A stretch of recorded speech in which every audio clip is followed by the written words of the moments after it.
Hello friends, welcome back. स्वागत है आपका जुडिशियल और जुडिशियल के साथ साथ पॉलिटी एंड गवर्नेंस या हमारे डिफरेंट एक्ट्स को टच करता हुआ बड़ा ही सेंसेशनल टॉपिक बार बार न्यूज में बना रहता है। हाल ही में सुप्रीम कोर्ट ऑफ इंडिया में जब इस टॉपिक पे सुनवाई शुरू हुई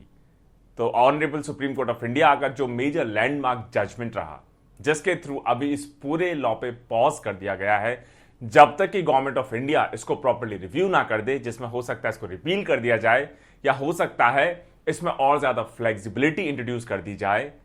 आज हम उस टॉपिक पर आपसे बात करने वाले हैं। आज हम बात करेंगे सेडिशन लॉ पे। क्या है सेडिशन लॉ और क्यों ऑनरेबल सुप्रीम कोर्ट का अभी जो डायरेक्टिव इशू हुआ है, क्यों उसको बहुत इंपॉर्टेंट, बहुत लैंडमार्क माना जा रहा है। दोस्तों, किसी भी टॉपिक, किसी भी वीडियो के रिसोर्सेज के लिए आप डिस्क्रिप्शन सेक्शन में जाएंगे, पहला लिंक इंग्लिश, दूसरा हिंदी, और आप हमारा टेलीग्राम चैनल भी ज्वाइन कर सकते हैं। सबसे पहले टॉपिक न्यूज में क्या बना रहा। वेडनेसडे को honourable supreme court of India ने डायरेक्ट किया सेंट्रल गवर्नमेंट ऑफ इंडिया और स्टेट्स को कि जितने भी पेंडिंग केसेस हैं, चाहे वो ट्रायल स्टेज पे हों, अपील स्टेज पे हों, प्रोसीडिंग्स में हों, under section 124A of Indian penal code, जिसको शॉर्ट में पॉपुलरली या कई बार नोटोरियसली सेडिशन लॉ भी कहा जाता है, उन सभी को रोक दिया जाए, पॉज कर दिया जाए। और section 124A Indian penal code की डील करती है सेडिशन से रिलेटेड जितने भी ऑफेंसेस होते हैं। और honourable supreme court of India ने कहा कि क्योंकि अब सेंट्रल गवर्नमेंट का कहना है कि वो बिना जुडिशियल इंटरवेंशन के ही खुद ही इस पूरे लॉ को, जो कॉलोनियल टाइम से, मतलब ब्रिटिश एरा टाइम से लगातार चला आ रहा है, उसको रिव्यू करने के लिए पूरी तरह कमिटेड हैं। तो जब तक सेंट्रल गवर्नमेंट ऑफ इंडिया इसको रिव्यू ना कर ले, तब तक section 124A of IPC Indian penal code, जिसको सेडिशन लॉ भी कहा जाता है, वो अबेयंस में रहेगा, मतलब वो पॉज में रहेगा। उसके तहत ना ही नए मुकदमे दर्ज किए जाएंगे, ट्रायल्स भी रुक जाएंगी, सजा भी रुक जाएगी, सभी को बेल्स मिल जाएंगी, अपील्स भी रुक जाएंगी, सारी प्रोसीडिंग्स भी रुक जाएंगी। सेंट्रल गवर्नमेंट ऑफ इंडिया ने जब ये हियरिंग स्टार्ट हुई honourable supreme court of India में, तो शुरुआत में सेडिशन लॉ या सेक्शन 124A ऑफ आईपीसी को डिफेंड किया कि बहुत जरूरी है नेशनल सिक्योरिटी के लिए, नेशनल सॉवरेनिटी को मेंटेन करने के लिए, और इंडिया के अगेंस्ट या गवर्नमेंट के अगेंस्ट कोई भी अगर कोई ऐसी बात कह दे जो सेडिशन की कैटेगरी में आती है, तो उसको पिनलाइज किया जाना under section 124A of IPC बिल्कुल अप्रोप्रिएट है, जरूरत है। लेकिन जब honourable supreme court of India pressurize करने लगे, प्रोसीडिंग को आगे बढ़ाने लगे, तो फिर सेंट्रल गवर्नमेंट ऑफ इंडिया का चेंज्ड स्टांस देखा गया। सेंट्रल गवर्नमेंट ने कहा कि बिना जुडिशियल प्रोनाउंसमेंट के, क्योंकि बिल्स को अमेंड करना, चेंज करना, रिपील करना जुडिशरी का एक्चुअली बेसिक वर्क नहीं हो सकता। ये लेजिस्लेचर का वर्क है, ये गवर्नमेंट का वर्क है। तो हम खुद ही तैयार हैं इस कॉलोनियल एरा लॉ को रिव्यू करने के लिए, और अगर उस रिव्यू में जरूरत लगेगी, महसूस होगा, रिकमेंडेशन होगी, तो हो सकता है इस लॉ को रिपील कर दिया जाए, खत्म कर दिया जाए, या इसका जो एप्लीकेशन है उसको बहुत रेस्ट्रिक्ट कर दिया जाए, ताकि इसके मिसयूज को रोका जा सके, कम किया जा सके। अब बार बार आप सुन रहे होंगे सेक्शन 124A ऑफ आईपीसी, बार बार आप वर्ड सुन रहे होंगे सेडिशन। एक्चुअली है क्या ये sedition law? Section 124A of Indian penal code IPC define करता है सेडिशन को कि कोई भी इंडिविजुअल अपने वर्ड से, वो स्पोकन हो सकते हैं, बोल के हो सकते हैं, रिटन हो सकते हैं, किसी साइन से, विजिबल रिप्रेजेंटेशन से, या किसी और तरीके से, अगर कोई भी ऐसा एक्ट कमिट करता है जिससे हेट्रेड हो सकती है, कंटेम्प्ट हो सकता है, या किसी भी तरह का डिसअफेक्शन क्रिएट हो सकता है, एक्साइट हो सकता है, या अटेम्प्ट हो सकता है किसी भी गवर्नमेंट के अगेंस्ट जिसको बाय लॉ स्टैब्लिश किया हो, तो उस पर्टिकुलर एक्ट को सेडिशन माना जाएगा। और इस लॉ के तहत सजा बहुत ही स्ट्रिंजेंट है। इसमें इम्प्रिजनमेंट फॉर लाइफ, मतलब इसमें आजीवन कारावास, उसके साथ साथ अगर कोर्ट को अप्रोप्रिएट लगता है तो इम्प्रिजनमेंट फॉर लाइफ के साथ साथ इसमें वो फाइन भी आपके ऊपर लगा सकते हैं। तो ये रही डेफिनेशन सेडिशन की, किसको इसमें बुक किया जा सकता है, क्या इसका पनिशमेंट हो सकता है। इसके अलावा सेक्शन 124A जिसको सेडिशन लॉ भी कहते हैं, 3 उसमें इंटरेस्टिंग एक्सप्लेनेशंस हैं। पहला है उसमें ये जो एक्सप्रेशन है कि डिसअफेक्शन, क्या होगा डिसअफेक्शन। डिसअफेक्शन में डिसलॉयल्टी या किसी भी तरह की फीलिंग गवर्नमेंट के अगेंस्ट एनिमिटी की होगी, उसको भी काउंट किया जाएगा, इंक्लूड किया जाएगा। और सेकंड जो एक्सप्लेनेशन है वो है कि ये जितने भी डिसएप्रोप्रिएशन के मेजर्स हैं, गवर्नमेंट का हो सकता है क्रिटिसिज्म हो लॉफुल मींस के थ्रू, लेकिन अगर उसमें हेट्रेड एक्साइट नहीं होती, अटेम्प्ट नहीं है हेट्रेड को एक्साइट करने का या डिसअफेक्शन को कंटेम्प्ट करने का, तो ऐसे केसेस को सेडिशन नहीं माना जाएगा और सेक्शन 124A ऑफ आईपीसी के तहत ट्राई नहीं किया जाएगा, कवर नहीं किया जाएगा। तीसरा कमेंट है कि इस तरह के सारे डिसअप्रोबेशन एडमिनिस्ट्रेटिव या किसी भी और एक्शन ऑफ द गवर्नमेंट में अगर उसमें हेट्रेड का एक्साइटमेंट नहीं है, एलिमेंट नहीं है, वॉयलेंस नहीं है, तो उसको भी किसी भी तरह का ऑफेंस नहीं माना जाएगा अंडर सेडिशन लॉ या section 124A of IPC Indian penal code. अब थोड़ा हिस्ट्री में चला जाए, शुरुआत कैसे ही, ओरिजिन क्या रहा इस सेडिशन लॉ का।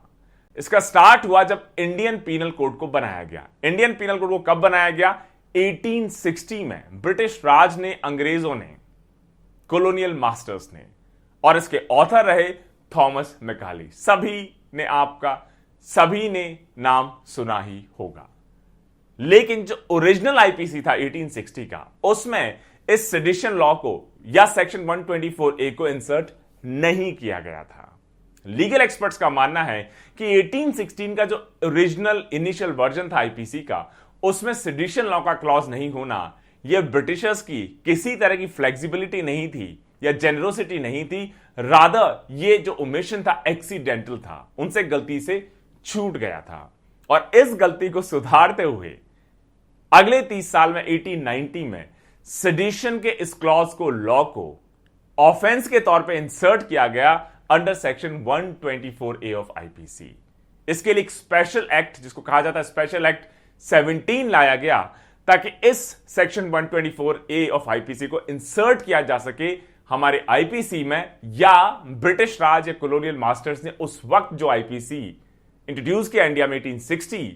जिसमें ओरिजिनली इसको इंक्लूड नहीं किया गया, 1890 में सेडिशन लॉ को उसमें इंक्लूड कर दिया गया। और उस वक्त जो पनिशमेंट प्रिस्क्राइब किया गया, सेडिशन का कोई भी ऑफेंस कमिट करेगा तो उसको ट्रांसपोर्ट किया जा सकेगा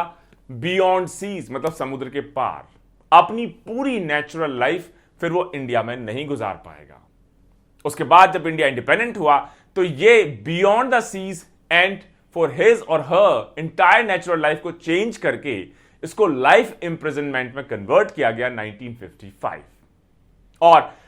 ब्रिटिशर्स ने ऑब्वियसली इसको क्यों इंट्रोड्यूस किया होगा उस वक्त 1890 में? इसको इसलिए इंट्रोड्यूस किया गया ताकि पॉलिटिकल डिसेंट को, मतलब जो भी इंडियन लीडर्स हैं, अगर ब्रिटिश राज के अगेंस्ट, कॉलोनियल मास्टर्स के अगेंस्ट कोई भी बात कहें तो उस बात को दबाया जा सके, सप्रेस किया जा सके, उस डिसेंट को कर्ब किया जा सके। उसके लिए इसको एक्सटेंसिवली यूज किया गया। हमारे जो इंडिपेंडेंस मूवमेंट के जितने भी लीडर्स थे, उनकी स्पीचेस को कर्ब करने के लिए, या अपनी कोई बात कहना चाहते हैं, लोगों तक पहुंचाना चाहते हैं, और ब्रिटिशर्स किसी भी बात को कैटेगराइज कर सकते थे कि ये डिसअफेक्शन टुवर्ड्स द गवर्नमेंट की कैटेगरी में आता है, इसलिए सेडिशन की कैटेगरी में आता है, इसीलिए आपको अब इसके लिए पीनलाइज किया जाएगा। प्री इंडिपेंडेंस केसेस, मतलब आजादी से पहले के कई सारे बड़े फेमस केसेस भी रहे जिसमें सेक्शन 124A ऑफ आईपीसी या सेडिशन लॉ इन्वॉल्व रहा। जैसे उसमें से कुछ फेमस केसेस की अगर हम बात करें तो सबसे फेमस केस रहा queen empress versus Bal Gangadhar Tilak 1898 का केस। इसके अलावा एनी बेसेंट के अगेंस्ट, शौकत एंड मोहम्मद अली के अगेंस्ट, मौलाना आजाद के against and father of the nation Mahatma Gandhi ji के अगेंस्ट भी इस सेक्शन 124A ऑफ आईपीसी को यूज किया गया, उनके फ्रीडम ऑफ एक्सप्रेशन को कर्टेल करने के लिए, पॉलिटिकल डिसेंट को सप्रेस करने के लिए। अभी तक कोर्ट्स ने जनरली इस लॉ का जो लिटरल इंटरप्रिटेशन है उसको ही फॉलो किया है कि अगर आप किसी तरह की कोई बात करते हैं जिसकी वजह से जो लॉफुल अथॉरिटी है गवर्नमेंट की उसको आप चैलेंज करते हैं अनलॉफुल तरीके से जिसमें वायलेंस इन्वॉल्व हो सकता है, तो उसको सेडिशन की कैटेगरी में माना जाएगा। कॉन्स्टिट्यूएंट असेंबली या जब हमारे फ्रेमर्स ऑफ द कॉन्स्टिट्यूशन अलग अलग प्रोविजंस को लेकर डिबेट कर रहे थे, तो उस वक्त भी मेजर डिबेट हुई इस पर्टिकुलर सेडिशन लॉ को लेके, और कई लोगों का यह भी सजेशन था कि इसको कॉन्स्टिट्यूशन में ही क्यों ना इंक्लूड कर दिया जाए as an exception to right to freedom of speech and expression. जैसे right to freedom of speech and expression article 19 जो हमें देता है बोलने अभिव्यक्ति की आजादी, उसमें कई सारे एक्सेप्शन हैं कि आप अपना जो फ्रीडम है बोलने का अभिव्यक्ति की आजादी, उसको ऐसे यूज नहीं करेंगे जिससे पब्लिक डिसऑर्डर हो जाए, किसी की हेल्थ में इंपैक्ट पड़ जाए, किसी और को हर्ट कर दे, एटसेट्रा एटसेट्रा एटसेट्रा। तो जो एडवोकेट रहे सेडिशन लॉ के, उन्होंने कहा कि सेडिशन लॉ इस ही में इंट्रोड्यूस कर दिया जाए कि आपकी अभिव्यक्ति की आजादी तो आपको मिलेगी as a fundamental right under article 19, लेकिन आप ऐसी कोई बात नहीं कहेंगे जो किसी भी तरह से सेडिशन की कैटेगरी में, सेडिशन की डेफिनेशन में आए। लेकिन उस वक्त की पॉलिटिकल लीडरशिप में बहुत लोगों ने इस आइडिया को अपोज किया। उन्होंने कहा कि आर्टिकल 19 में जो फ्रीडम ऑफ एक्सप्रेशन है, स्पीच है, उसको आप सेडिशन लॉ से कर्टेल नहीं कर सकते, उसको आप कॉन्स्टिट्यूशन में इंसर्ट नहीं कर सकते। उन्होंने इस आइडिया को वेहेमेंटली अपोज किया और उस वजह से इसको कॉन्स्टिट्यूशन में उस वक्त इंक्लूड नहीं किया गया। लेकिन ये जो 1890 का कॉलोनियल एरा का जो रूल था, जो पॉलिटिकल डिसेंट को सप्रेस करने के लिए स्पेसिफिकली लाया गया था, उसको इंडिपेंडेंस के बाद भी या कॉन्स्टिट्यूएंट असेंबली ने भी या फ्रेमर्स ऑफ द कॉन्स्टिट्यूशन ने भी अभी तक, आज तक इसको क्वेश्चन नहीं किया है, खत्म नहीं किया है, रिकॉल नहीं किया है, रिवोक नहीं किया है। फिर इंडिया इंडिपेंडेंट हुआ और कई बार लीगल चैलेंजेस माउंट होना शुरू हो गए। लोगों ने कहा कि जब आर्टिकल 19 ऑफ द कॉन्स्टिट्यूशन हमें freedom of speech and expression देता है, तो इस तरह के कॉलोनियल रूल के जो डिफरेंट सेडिशन लॉ एटसेट्रा हैं, उनका इंडिपेंडेंट डेमोक्रेटिक इंडिया में कोई रोल होना ही नहीं चाहिए। लोगों को अभिव्यक्ति की आजादी का पूरा पूरा मौका मिलना चाहिए, जो अपनी बात कहना चाहते हैं वो बात उनको कहने देनी चाहिए। सबसे पहले इसको चैलेंज किया गया 1950 में honourable supreme court of India में Romesh Thapar versus state of Madras, और उसमें ऑनरेबल सुप्रीम कोर्ट ने कहा कि सिर्फ गवर्नमेंट का क्रिटिसिज्म ही, जिससे आप डिसअफेक्शन कह सकते हैं, बैड फीलिंग्स कह सकते हैं, उसको आप जस्टिफाई नहीं कर सकते सेडिशन की कैटेगरी में कैटेगराइज करने को लेके। ना ही आप, अगर किसी ने गवर्नमेंट के अगेंस्ट कुछ कह दिया या उसका कोई क्रिटिसिज्म कर दिया या डिसएग्री गवर्नमेंट की पॉलिसी से या उनके एक्शन से कोई हो गया, तो उसको आप सेडिशन नहीं कह सकते। Honourable supreme court of India ने 1950 में कहा Romesh Thapar versus state of Madras में कि जब तक किसी व्यक्ति का एक्ट जो नेशनल सिक्योरिटी है उसको अंडरमाइन नहीं करता या स्टेट को ओवरथ्रो मतलब उखाड़ फेंकने जैसी कोई एक्टिविटी में इन्वॉल्व नहीं होता, सेडिशन लॉ को आप इन्वोक नहीं कर सकते। उसके बाद जस्टिस पतंजलि शास्त्री, उन्होंने कॉन्स्टिट्यूएंट असेंबली की जो डिबेट्स रही कि कॉन्स्टिट्यूएंट असेंबली ने भी कॉन्स्टिट्यूशन बनाते वक्त इस पर्टिकुलर टॉपिक पे बहुत मेजरली डीप डिबेट कंसीडर की, और उन्होंने जानबूझकर इसको कॉन्स्टिट्यूशन का पार्ट नहीं बनाया, वरना जो आर्टिकल 19 में freedom of speech and expression है वो काफी हद तक कर्टेल हो जाती सेडिशन की वजह से, क्योंकि ये ओपन टू इंटरप्रिटेशन है। हो सकता है किसी तरह की स्पीच किसी को सेडिशन लगे, दूसरे को सिंपल क्रिटिसिज्म लगे, किसी को फेयर क्रिटिसिज्म लगे, किसी को हेल्दी क्रिटिसिज्म लगे, तो इसको मिसयूज बहुत आसानी से किया जा सकता है। उसके बाद दो हाई कोर्ट्स के judgment, Punjab and Haryana high court Tara Singh Gopichand versus state 1951, Allahabad high court Ramnandan state of Uttar Pradesh 1959, दोनों ही ऑनरेबल हाई कोर्ट्स ने सेक्शन 124A ऑफ आईपीसी को कॉलोनियल मास्टर्स की एक अननेसेसरी लेगेसी मानते हुए इसको अनकॉन्स्टिट्यूशनल करार दे दिया। फिर फाइनली मामला पहुंचा honourable supreme court of India में। 1962 landmark judgement Kedarnath Singh versus state of Bihar, और यह जो जजमेंट की वर्डिक्ट रही honourable supreme court of India की, यही मेन रीजन है कि आज तक इस लॉ को किसी ने भी फिर क्वेश्चन नहीं किया। आज तक भी ये लॉ जिंदा है, इसमें अभी भी कन्विक्शंस होते हैं, लोगों को अरेस्ट किया जाता है, मुकदमे लिखे जाते हैं, बहुत बार बार डिबेट होती है। हो सकता है मैं गवर्नमेंट को किसी पॉलिसी पे मान लीजिए क्रिटिसाइज कर दूं, रोड्स बनाने को लेके, बिजली को लेके, हेल्थ केयर को लेके, एटसेट्रा एटसेट्रा एटसेट्रा, हो सकता है सिंपली इसको कोई सेडिशन की कैटेगरी में रखते। वहीं डेमोक्रेसी में तो क्रिटिसिज्म को हेल्दी प्रैक्टिस माना जाता है। अगर मैं किसी चीज से डिसएग्री करता हूं तो मेरे पास पूरा राइट होना चाहिए कि मैं अपनी एडमिनिस्ट्रेशन को, अपनी गवर्नमेंट को क्रिटिसाइज कर सकूं in a healthy way of course, ताकि गवर्नमेंट उस चीज को फीडबैक लेके ठीक कर सके। 1962 का ये जो honourable supreme court of India का Kedarnath Singh versus state of Bihar का जजमेंट रहा, इसको दिया एक 5 जजेस की कॉन्स्टिट्यूशनल बेंच ने। और इससे पहले तक की जितनी भी रूलिंग्स थी हाई कोर्ट एटसेट्रा की, उनको पूरी तरह खत्म कर दिया, क्वैश कर दिया। और उन्होंने कहा कि चाहे वो पंजाब और हरियाणा हाई कोर्ट का जजमेंट हो, तारा सिंह गोपीचंद वर्सेस स्टेट 1951, या ऑनरेबल इलाहाबाद हाई कोर्ट का जजमेंट हो Ramnandan versus state of Uttar Pradesh 1959,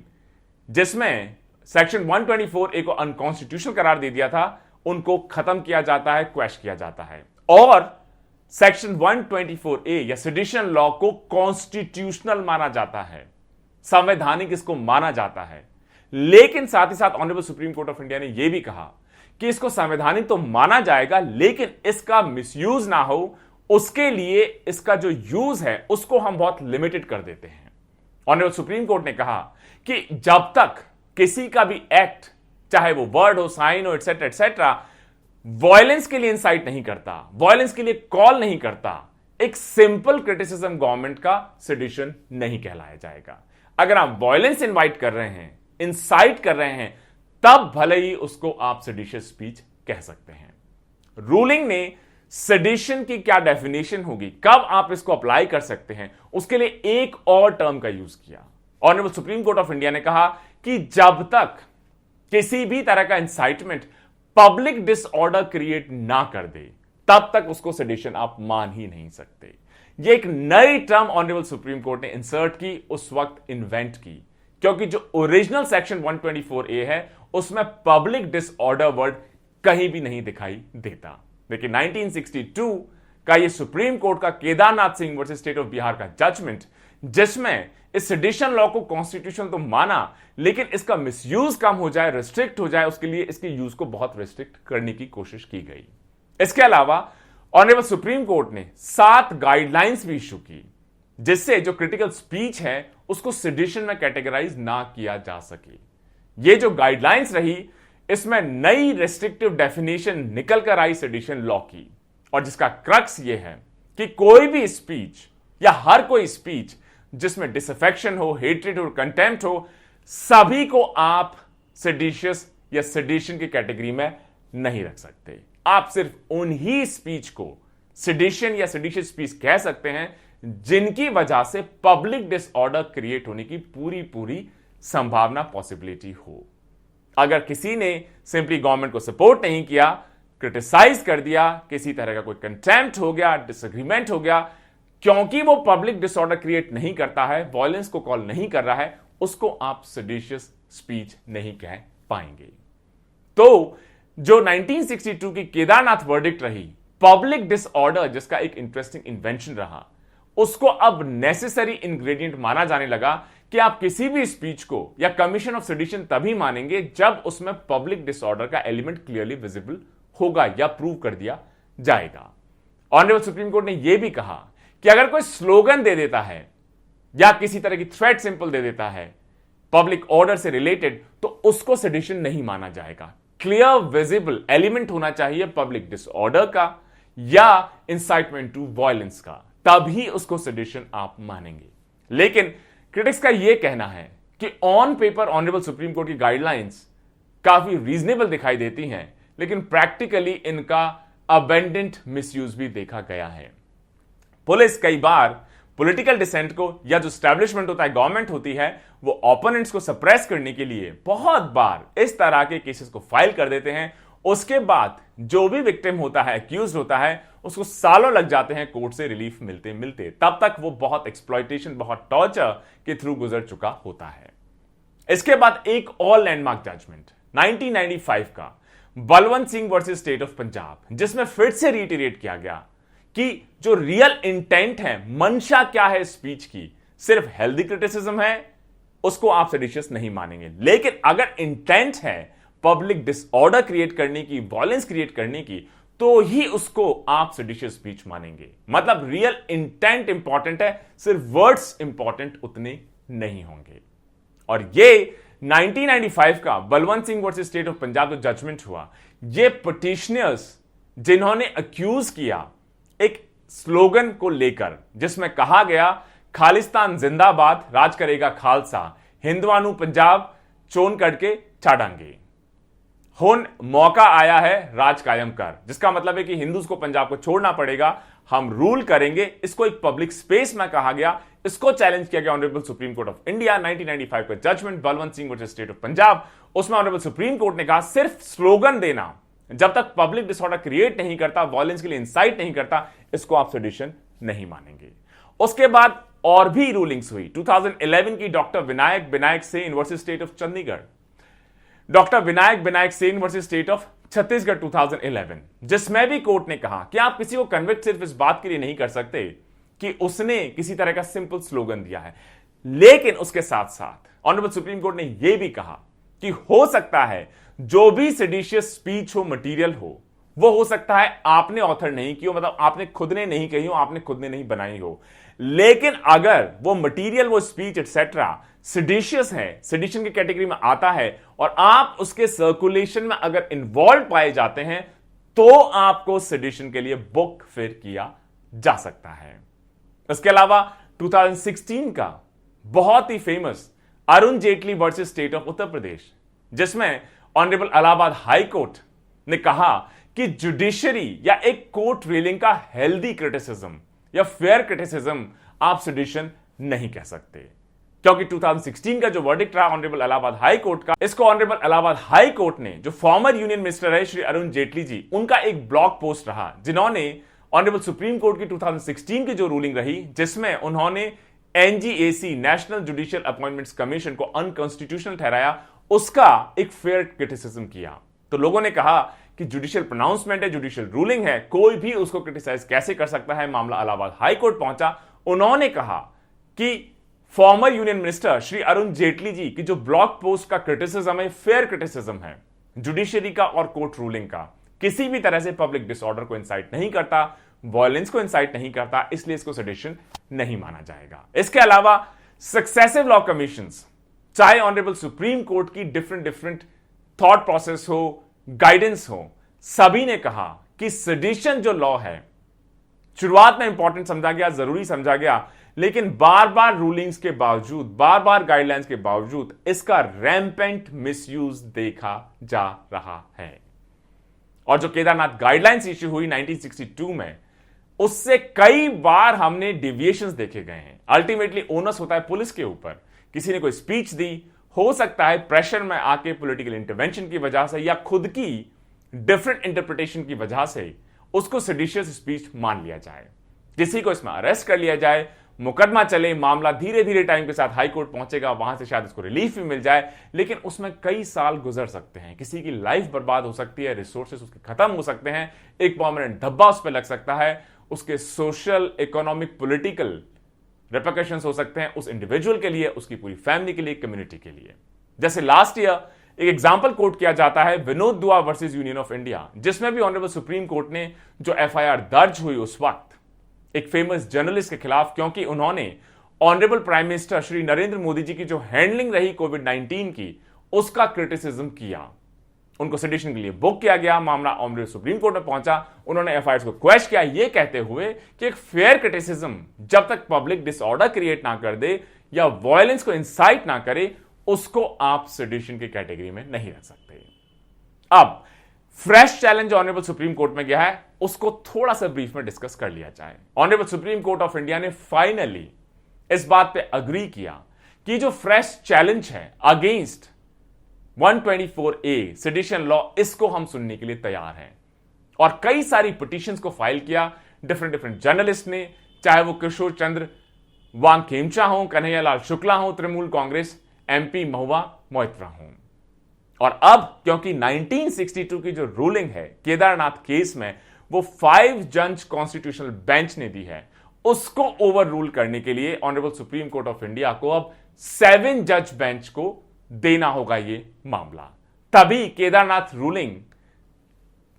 तभी यह डिसाइड हो पाएगा कि जो केदारनाथ रूलिंग 1962 की रही है आज तक जो वैलिड है, जिसके बेसिस पे सेडिशन लॉ आज भी अलाइव है, जिंदा है, क्या वो ठीक है या नहीं।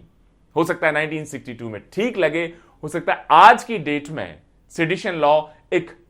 फ्लरिशिंग डेमोक्रेसी में बिल्कुल भी अप्रोप्रिएट ना लगे। जो पिटिशनर्स हैं उन्होंने कहा कि केदारनाथ केस में जो restricted definition honourable supreme court of India ने देने की कोशिश की वो ऑन पेपर तो सही है, लेकिन प्रैक्टिकली उसका बहुत मिसयूज होता है, उसको फॉलो नहीं किया जाता। और सेडिशन लॉ को अगर आप हटा देंगे, एंटी नेशनल एक्टिविटीज को आप जो दूसरे लॉज हैं जैसे एंटी टेरर लॉज हो, जैसे UAPA unlawful activities prevention act, उनको कहीं ज्यादा मजबूत बना के आप आसानी से टैकल कर सकते हैं। अब एक छोटा सा डिस्कशन लास्ट में हो जाए कि क्या इंडिया इकलौता ऐसा कंट्री है जहां पे सेडिशन लॉ अभी भी फोर्स में है, बाकी कंट्रीज ने क्या किया। शुरुआत करते हैं हमारे कॉलोनियल मास्टर्स से। जैसे यूके या यूनाइटेड किंगडम या ब्रिटेन में जो सेडिशन लॉ रहा, जो 1275 मतलब 1275 में जो लागू किया गया, जब कोई डेमोक्रेसी नहीं थी, कोई गवर्नमेंट नहीं थी, उस वक्त किंग वहां के डिवाइन राइट के रूलर हुआ करते थे कि उनके पास दैवी शक्ति होती है, इस वजह से उनके खिलाफ कोई कुछ भी बोलेगा तो उसको सेडिशन माना जाएगा। इसको रिपील कर दिया गया है 2009 में, और इसको रिपील किया गया है section 73 of coroners and justice act के थ्रू, क्योंकि यूके की पार्लियामेंट ने कहा कि सेडिशन लॉ का बड़ा ही चिलिंग इफेक्ट होता है अभिव्यक्ति की आजादी पे, freedom of speech and expression पे, इसलिए मॉडर्न डेमोक्रेसी में इसकी कोई गुंजाइश नहीं है, कोई जगह नहीं है। वहीं यूनाइटेड स्टेट्स में सेडिशन आज भी लागू है, इसको एक फेडरल फेलनी माना जाता है under federal criminal code section 2384। और अभी जनवरी 6 मतलब कि जब इलेक्शंस हुए, ट्रंप को जाना पड़ा, प्रेसिडेंट जो बाइडेन इलेक्ट हुए, उस वक्त कैपिटल पे जो राइट्स हुए उनको चार्ज करने के लिए इस फेडरल क्रिमिनल कोड सेक्शन 2384 को यूज किया जा रहा है, सेडिशन को यूज किया जा रहा है। यूएस में first amendment of the constitution किसी भी तरह की रेस्ट्रिक्शन किसी की फ्री स्पीच पे उसको फॉरबिड करता है, लेकिन उसके बावजूद भी वहां पर सेडिशन अभी भी एक फेडरल फेलेनी है। अगर आप गवर्नमेंट के अगेंस्ट कोई ऐसा एक्ट करेंगे जो सेडिशन की कैटेगरी में आएंगे तो यूएस में आपको ट्रायल किया जा सकता है। ऑस्ट्रेलिया ने सिमिलर लॉज को 2010 में रिपील किया, खत्म किया। सिंगापुर ने भी पिछले ही साल इस लॉ या सेडिशन लॉ को खत्म किया, क्योंकि उन्होंने कहा कि बहुत सारे ऐसे और लेजिस्लेशंस हैं जो नेशनल सिक्योरिटी को, टेरर एक्सेट्रा या एंटी नेशनल एक्टिविटीज को कर्व कर सकते हैं। तो बेवजह हम ये अननेसेसरी लॉ जिसका मेजर मिसयूज देखा गया है उसको हम क्यों फिर अलाइव रहने दें, क्योंकि ऐसे लॉज का बहुत चिलिंग इफेक्ट हो सकता है freedom of speech and expression पे। Interesting times, interesting debate. सबसे पॉजिटिव बात यह रही कि गवर्नमेंट ऑफ इंडिया ने भी कहा कि वो खुद ही तैयार हैं पूरे लॉ को रिव्यू करने के लिए, इसमें अमेंडमेंट्स लाने के लिए, और हो सकता है जरूरत पड़े या फाइनल रिकमेंडेशन हो तो इस लॉ को गवर्नमेंट खुद ही रिपील कर ले। साथ ही साथ honourable supreme court of India ने भी कहा कि अगर आप सीरियस हैं इस बात को लेके, इस कमिटमेंट को लेके, तो तब तक हम इसके एप्लीकेशन को पॉज कर देते हैं। आप अपना टाइम लीजिए, अपना फाइनल डिसीजन दीजिए, उसके बाद जो भी ओवरऑल आउटकम निकलेगा उसके हिसाब से ही honourable supreme court of India इन प्रोसीडिंग को आगे बढ़ाएगा। मुझे लगता है दोस्तों यही इंडिकेशंस हैं एक हेल्दी मैच्योर्ड डेमोक्रेसी के, जहां पे लेजिस्लेशन खुद ओनरशिप लेने के लिए तैयार है ऐसे ऑब्सोलीट लॉज को हटाने के लिए, साथ ही साथ जुडिशियरी भी एक positive healthy atmosphere pressure create कर रही है ताकि ऐसे लॉज को जल्दी से जल्दी रिव्यू करके उनको मॉडिफाई किया जा सके और जरूरत पड़े तो उनको हमेशा के लिए हटाया भी जा सके। Stay tuned. जय हिंद, जय भारत।